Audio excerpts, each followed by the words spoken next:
We really put effort into, I don't want to call it old fashioned, but like that neighborhood store that you would walk into that everybody knew your name and you'd see them all the time and you'd recognize them. Even though our pies can stay in the freezer for a year and a half, we have people who come in every week. They want to try something new. Some of them keep it in the freezer because it's nice, rainy day or cold night or something.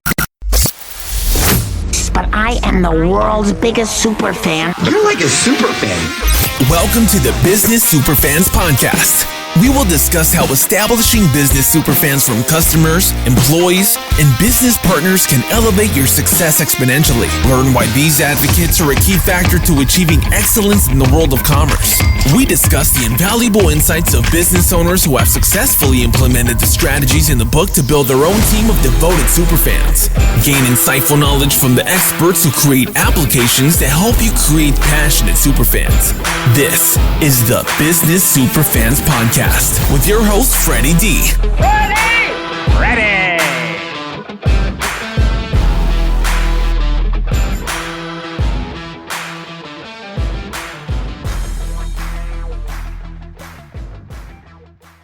Have you encountered language barriers with non-English speaking clients?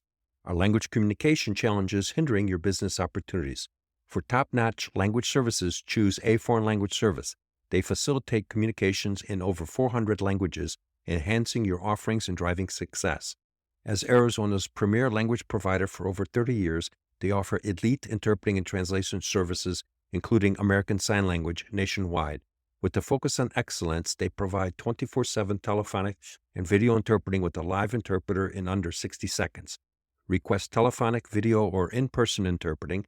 They also offer translation for documents, courseware, software, and websites, as well as audio transcription and voiceovers. Trust in their expertise for effective language communication solutions for your business needs. Get in touch today at 844-813-4242 or explore their services at 400-400languages.com. We really put effort into, I don't want to call it old fashioned, but like that neighborhood store that you would walk into that everybody knew your name and you'd see them all the time and you'd recognize them. Even though our pies can stay in the freezer for a year and a half, we have people who come in every week. They want to try something new. Some of them keep it in the freezer because it's nice, rainy day or cold night or something. Have you ever faced the challenges of a language barrier with non-English speaking clients? You need the expertise of my friends at A Foreign Language Service, known as the 400 Language People. They bridge the communication gap, empowering you to connect in over 400 languages and enhance your services and your ability to achieve greater success. For over 29 years, A Foreign Language Service has been Arizona's top language interpreting and translation agency. They offer high-quality interpreting and translation services in over 400 languages, including American Sign Language, ASL, nationwide. With a strong commitment to quality, they have become a trusted provider in the industry. They provide a wide range of services, including on-demand 24/7 telephonic and video interpreting. Connect with the live interpreter in just about 60 seconds. Pre-scheduled telephonic and video interpreting, on-site in-person interpreting, document and courseware translation, software and website translation, transcription, and voiceovers. Their offerings cater to diverse language needs, ensuring efficient communication and accurate translations for your business. For all your language communication needs, trust A Foreign Language Service to help you communicate effectively. Reach out to them today at 844-813-4242 or visit their website at 400languages.com. Welcome to the Business Superfans show, Jannie. Thank you. Thanks for having me. So tell us, how did you get started? How did this idea come up with pot pies? Well, I was kind of semi-retired and very bored. And I wanted to do something with food. I had had other small businesses before, but I had never done anything with food. So I started making healthy bars like granola bars or crispy bars, like that type of thing. And people would say to me, that's great, but we need dinner. So I don't remember honestly how it started, but I started working on recipes for chicken pot pie. I did it on paper for almost a year. And then I Really? finally made one. Yeah, I don't know why it took me so long, but I finally made one. And I was in a women's network group at the time, just some women business owners who would get together once in a while. And we always would bring food. So I made one of these chicken pot pies And one of the ladies said, wow, this is really good. Is this your new business? And I said, well, I don't know yet. And she said, well, it is now because I'm buying one. Oh, wow. And that was it. That was it. Wow. And then somebody said, oh, my husband's gluten-free. My daughter's vegetarian, and anyway, I started coming out with all these different recipes. Yeah, I remember when you and I met back at the Panera Bread back in Michigan many years ago, and you were just getting this thing off the ground, working from your kitchen and stuff. And look at you now. You've been on several news stations, been interviewed by the news. And tell us about that. How did that all come about? We found a good PR guy locally here, and he got me on the news. And then, especially on the local Fox channel here, every time somebody canceled, they'd say, "Oh, can Jannie do it? Oh, can Jannie do it?" So of course, I'm never going to say no. So I've been on their station probably 8 or 10 times already. But every time I have to come up with something new to do. And then I've been on the other local stations also, and one did a whole story on me. But now, when I'm out and about, people say, "Oh, you're the pot pie lady. I saw you on the news." Wow, that's just amazing. That's amazing. So how did you transition from the kitchen to having a store and expanding that location and to take the store next to you and doubling in size? More importantly, during a pandemic, which is Yes. crazy, but you pulled that off. Tell us about that. All right. So I obviously, you're not allowed to cook in your kitchen, food, especially meat, and then sell it to the public. So I found a commercial kitchen. There's a church nearby and they had a beautiful kitchen. And I started hiring some employees. I did that. Gee, I've kind of lost track of time, but maybe like 3 years I did that. And then in that same town, I started doing the local farmers market. And that's really what got me off the ground because that was hard work. You getting up at 3:30 in the morning, packing, all my stuff is frozen. I had to pack it in coolers, drag it to the farmer's market, set up. But I had these customers coming back to see me every week. It was really fantastic. How did And you I create those super fans? I mean, if they're coming back every week to buy your product, that's a super fan. So how did you create that super fan? Well, back then, it was just, I wasn't on social media yet. I didn't have any of that. It was just being at the farmer's market. These people would come every week. They'd buy the stuff. They liked it. We have good quality product and they'd come back and then they started telling their friends and it just grew and grew and grew. And then I started doing another farmer's market the same day I had somebody else do it. And that kept me busy. So this particular farmer's market was indoors. So it was all year round. So it really kept me going. The other one was outdoors. So it was only, I live in Michigan. So, it was Right. only for a few months. So, but That was you built those relationships with those people. I mean, you talked with them. It wasn't just a transaction. You had to build some kind of a rapport with them for them to just start your brand fans in a sense, or what I would call business super fans, and telling all their friends, right? Well, you know what? We were very friendly. People at the farmer's market tend to be all happy. So, you start to build relationships with these people coming to see you every week. And it was really just a face-to-face time that really built those relationships. And then I started making deliveries. Okay. So I would deliver to people's homes during the week. And that kept the business going and not just being at the farmer's market.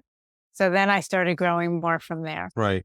I remember that you had posted a video of one of your team members doing the chicken dance when someone had spent over $100, I think that was in the store.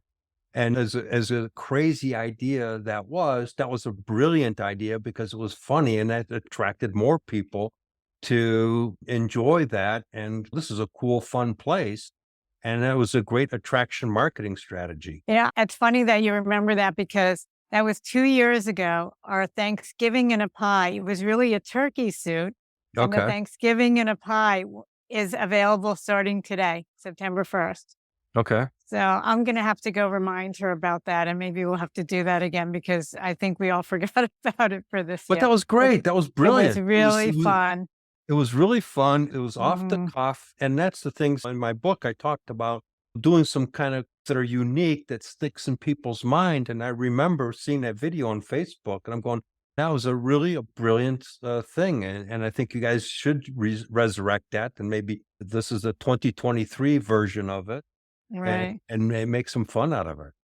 You know what? She's here today, and when we get off, I'm going to go have her dig out that turkey suit because it was fun. And people would purposely spend enough over the $100 so she would do the turkey dance. Well, there you go. See, that's a brilliant marketing strategy. It's what you created super fans from that perspective, because if they came in specifically to spend the extra money just to see the dance, I mean, that's a brilliant marketing approach. Yeah.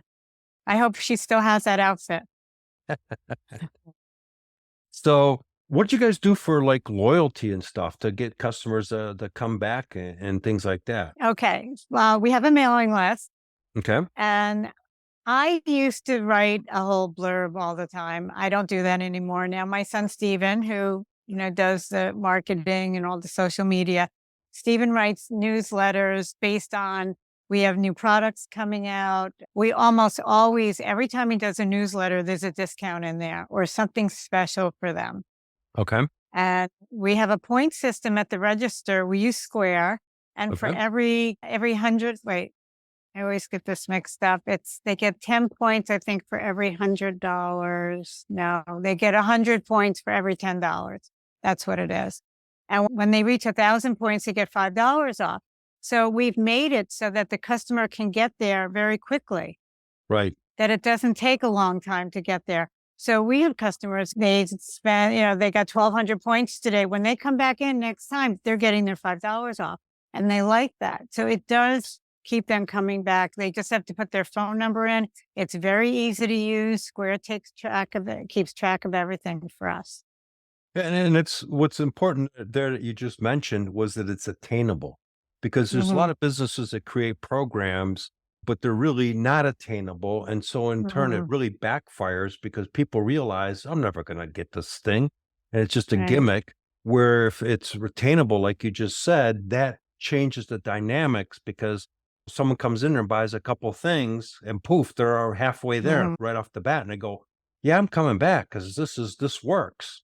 So that's important. And the other thing we do that's really important is we greet every customer that walks in the store. Always say, hi, how are you? We're all smiles. We try to make everybody feel comfortable. And when you walk into our store, it's really fun. It's colorful. There's always a lot going on. And we make it so that people want to come in. We make it inviting. And that's really important because it creates an environment. There's not enough of positivity in the world today. So you guys have set up a nice positive environment where people come in and it's all of a sudden it transformed their mindset. Is like, wow, this is a great place. And they leave feeling, wow, this is a great experience. And it's important. The experience is very important in business. And I think a lot of businesses have become a little bit too transactional versus spending the extra few moments to build that relationship, even though it might be 2 minutes worth of, conversation and relationship. That 2 minutes is an important 2 minutes. We really put effort into, I don't want to call it old fashioned, but like that neighborhood store that you would walk into that everybody knew your name and you'd see them all the time and you'd recognize them. Even though our pies can stay in the freezer for a year and a half, we have people who come in every week. They want to try something new. Some of them keep it in the freezer because it's nice, rainy day or cold night or something. You don't know what to have for dinner. You can pull it out of the freezer. But we have a lot of them who come in every week. Oh, this week I'm going to try this. Oh, last week I had this. I want to try this. And oh, you've got your new taco pie now. I want to try that. So we try to keep a lot of varieties going so that there's always something new for them to try. Yeah. So basically, those repeat customers are your super fans because they're coming back and buying more of the product. But more importantly, they're telling their friends your pies and what they're getting because of the fact that they love the product, they love the company, and you can't buy that kind of PR. You've built that relationship with those customers that they're out there on your behalf, your store. So we also have A-frames out on the street. So for instance, our Thanksgiving pie is available now. So we have big signs out on the street today, Thanksgiving and a pie. And then there's another one that says taco pie. And they'll come in and say, oh, wow, I want to try. What's a taco pie? I want to try that. Right. So it's clever names. I mean, the Thanksgiving and the pie. That's great marketing. That's really good marketing.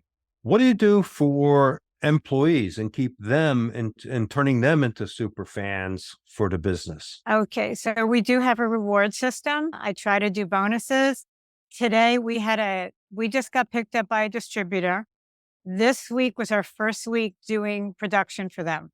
It was a really, really busy week. Everybody worked very hard. I just bought them lunch and did a little spiel at the beginning.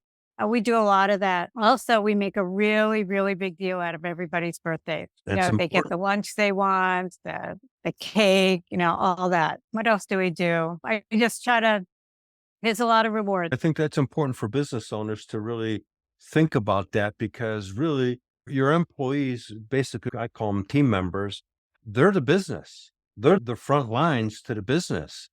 And you've got a disgruntled individual that becomes a problem versus having a cohesive team that's happy to work together.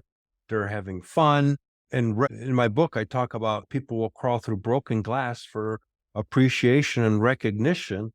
Mhm. And you're doing that. You're appreciating them. You're giving them and you're recognizing them on their birthdays and things like that. And that's huge. And a lot of businesses don't have that mindset. Mhm. I think another thing that we do is everybody seems really happy here. You can come in and not have a good day. People have stuff going on at home, but in general, people come in here and they say, wow, your employees are always smiling. Everybody seems so happy. It looks like a really nice place to work. And we try to have that atmosphere here. If somebody needs to go to a doctor's appointment, I never say no. Or they have something they need to do, we'll work it out in the schedule. I never say, no, you can't have that day off, or no, you can't go and do that on that day. We all work together to make it easy for everybody. That's a really profound statement there because you're a team and everybody's got everybody's back and we all have a life. We all have, like you just said, we got Right. things going on in our lives. We got health challenges. We've got, financial things. We've got family members that have things come up. And it's important to accommodate and recognize that because that in turn builds a loyal team member that's going to say, this company really appreciates me and I'm grateful for their approach. And so now that team member has got gratitude for what you're doing for them. And that's now it's all coming together as Mhm. a cohesive, energized team. And that's why you're exploding. I mean, you opened up a store, like I said earlier, in a pandemic, and then you moved into the store next to you, which Right. is most people would never even think of doing that. But actually, it's a brilliant time to move it because you probably got a heck of a deal on making all that stuff happen during that time.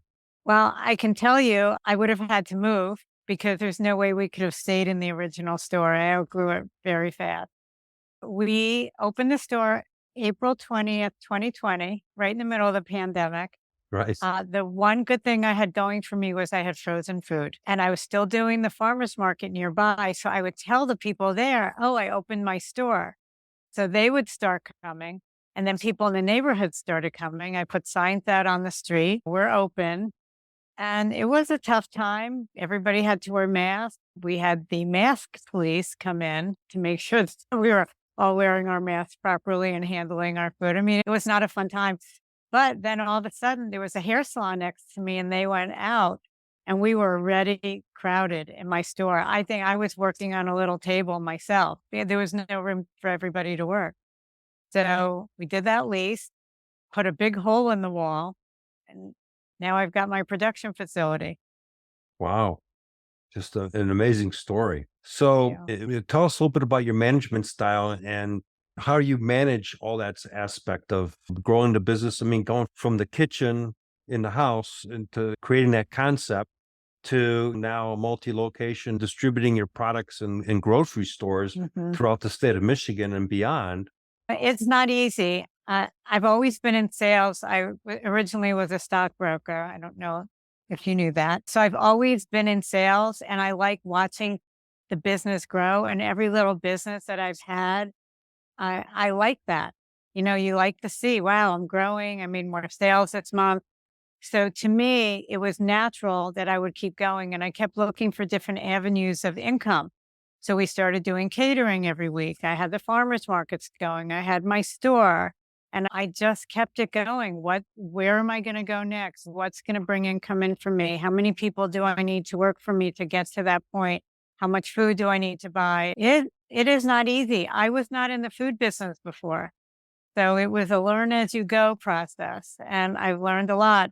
And now, like I said, we have a distributor. They do all of Michigan and a lot of Ohio. We chose not to go with a distributor that was in many more states because that could put me out of business if I wasn't prepared for it. Business has changed. So now it's not really that little business anymore. Bigger now. I cannot do it alone anymore.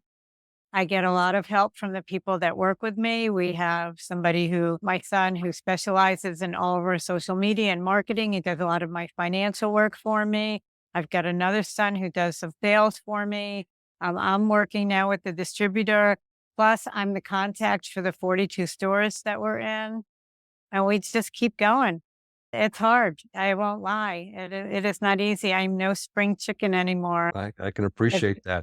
It's a lot of work, but I really like it. I look forward to coming to work every day. And all these people who are having all these problems with employees, I have not lost anybody except one who retired and one who moved up North Michigan.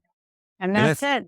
That's a profound statement, because not many companies retain people that long. I mean, since you started having one retire and then one moving up north, that's unheard of in today's business, because unfortunately, there's businesses that have a mindset that I'm giving you a job.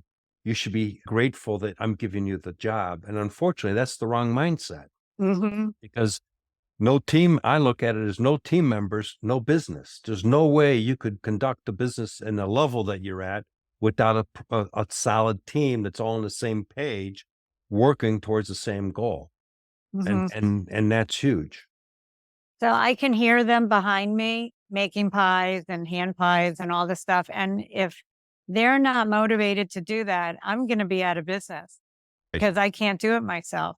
I hear them talking, they're laughing and stuff, but I know what's getting done back there. And I know they're reaching their goals of what they need to get done by the end of the day. Everybody here benefits from that. I make sure. And it's right there is an important aspect, is they're doing their job, but you're not micromanaging them, is really what it boils down to. You're not saying, hey, quit yapping and get to work. You're giving them ownership of what they're supposed to do, and you're empowering them to do what they're supposed to do. Right, exactly. If they don't, I do say something once in a while, but it's all in the presentation. I'm very polite about it. I learned that a long time ago. How you say something to somebody, even your children, it's everything. It's everything. Absolutely correct. Because I've seen people just say, hey, you did this wrong and you did that wrong. And so now the person feels, and more importantly, if you do it in front of an audience, and now they're belittled, and now all of a sudden they start feeling, geez, I got to come to work and I got to face everybody again. And I don't want to do that. And then they start to have anxiety issues and everything else. And the next thing you know, they quit. And so you've completely done 100% the opposite of that. Is you handle it in a very proper way that in turns transforms them into doing what you need them to be doing without belittling them or embarrassing them in front of everybody else. Yeah, and whenever I need to say something to somebody, I always do it in private. Yeah, that's very important right there. Because again, we just said, you do it in front of the crowd, it's an issue. That person's going to be embarrassed. They're not going to want to come into the office, and it just creates a spiral. What about these multiple stores? I'll call them business alliance partners, in a sense that you've got these grocery stores now. How are you maintaining those relationships and turning them into fans of your product? Okay. So I send certain people out to visit the stores, including myself, the ones that we can. There's some that are hours away and it's hard for us to get there, but I call them. We have a lot of contacts with them. What's selling well, what's not selling well? Can we put a little sign? We also do demo. We'll do a demo at a store. We tried it every month and a half or so, especially the ones that are close. Like when you're at the grocery store and they give out little samples of chips and stuff so you can try. We do those. And we set up a nice table with our signage. It's always one of my employees. We have our little apron on and the whole thing. And that the store will put an order in before the demo. They sell a bunch at the demo. So then after the demo, they have to order again. Oh, that's a brilliant idea because they buy stock basically for the demo. Mm-hmm. It sells out, so it proves that it's sellable. And so now Right. they buy more, and they've already got customers that like it and wanting to buy more products. So it's a brilliant strategy. Yeah, that's worked really well for us. And it also shows the stores that we're paying attention to them. Because I've had some store owners or managers say to me, we get a small business, we buy their product, they're selling in our store, we never hear from them again. It's only they want us to order. But we call, I send people in just to say, hey, how you doing? We have these little signs that they can put up that say Michigan made, homemade chicken pot pie, and they put it up on our shelf. We do a lot of stuff like that. Well, those are the things I talk about in the book. It's relationships.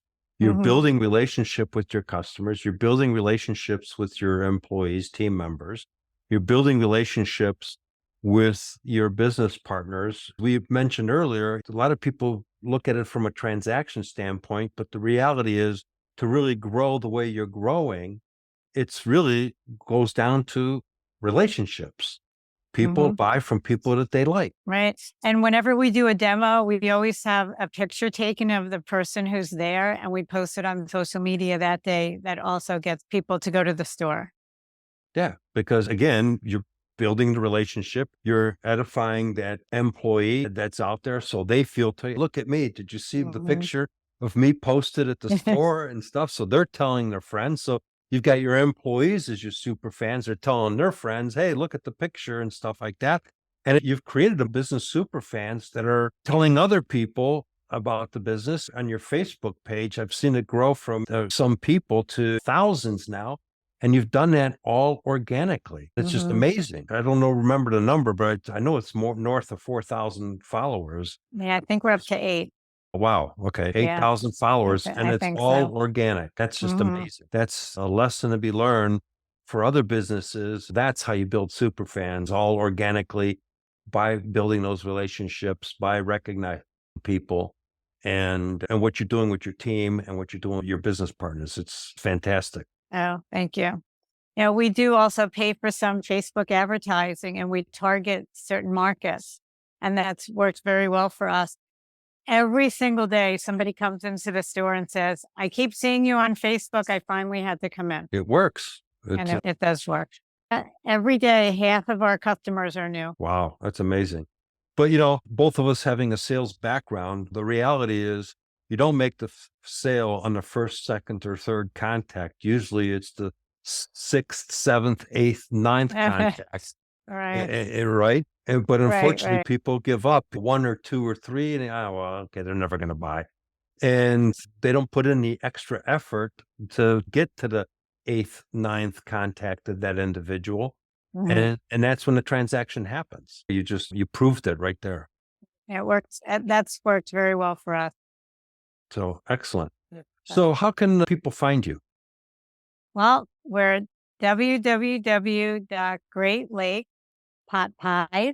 www.greatlakespotpies.com. We are in Clawson, Michigan. If you Google us under Great Lakes Pot Pies, and on Facebook and Instagram, it's at Great Lakes Pot Pies. Okay. Excellent. And do you have anything that you want to offer our listeners to taste one of your delicious, because I've had a couple of them and Oh, thank you. that could entice them to try out a Great Lakes pot pie. If you get on our mailing list, you'll get right away, you get 10% off. We ship all over the country. You get it in 1 or 2 days, depending on where you are. And sometimes we have to be very careful because I know Frederick, you're in Arizona and it's been really, really hot there. Yes, it has. But last night it rained like we needed the rain, and finally we got a dump truck worth of rain. So it was good. Oh, good for you. So the shipping goes a little better in the cooler months, but we do ship all over the country. We have shipping bundles. So if you go on our website, you can find a whole variety of pies that you can order. Excellent. Well, Jannie, thank you very much for being on the Business Superfan podcast show. Really appreciate your time. And we will look forward to having you as a guest in the near future. Oh, thank you. Thanks for having me. We hope you took away some useful knowledge from today's episode of the Business Superfans podcast. The path to success relies on taking action. So go over to businesssuperfans.com and get your hands on the book if you haven't already. Join the Accelerator community and take that first step in generating a team of passionate supporters for your business. Join us on the next episode as we continue guiding you on your journey to achieve flourishing success in business. Thanks for tuning in to today's Business Superfans podcast. If you found value in our dive into creating superfans for lasting success, show some love. Hit like and subscribe for future episodes and share with your network to spread the insights. We'd appreciate if you would write us a review as it helps our show. Your support is everything and fuels more content to boost your business. Till next time, keep rocking, Superfans, Superstars.